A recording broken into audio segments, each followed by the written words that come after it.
تختتم مباريات اليوم في ربع نهائي كأس العالم في قطر 2022 بمباراة الأرجنتين ضد هولندا، والتي تقام على استاد لوسيل، أحد إنشاءات قطر لاستضافة مواجهات كأس العالم.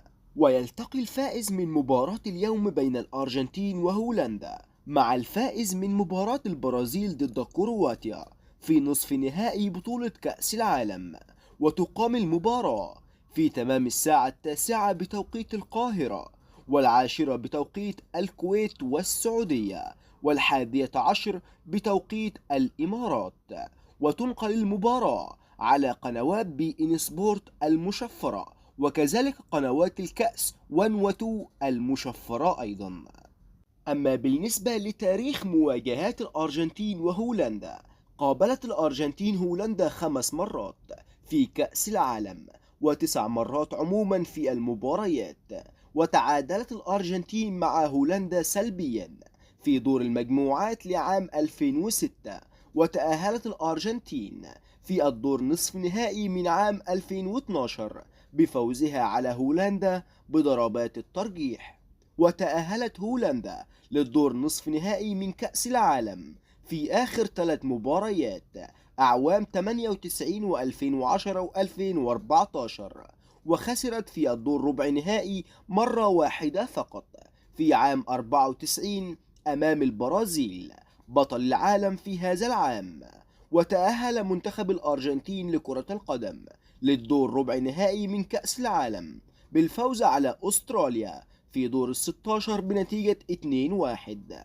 وفي نفس السياق تأهل المنتخب الهولندي للدور ربع النهائي من كأس العالم بالفوز على المنتخب الأمريكي بنتيجة 3-1.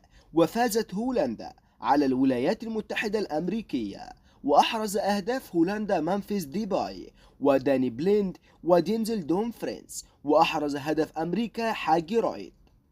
أما بالنسبة لتشكيل الأرجنتين وهولندا في المباراة، والبداية مع تشكيل الأرجنتين: في حراسة المرمى مارتينيز، في خط الدفاع أكونيا، كريستيان روميرو، أوتاميندي، مولينا.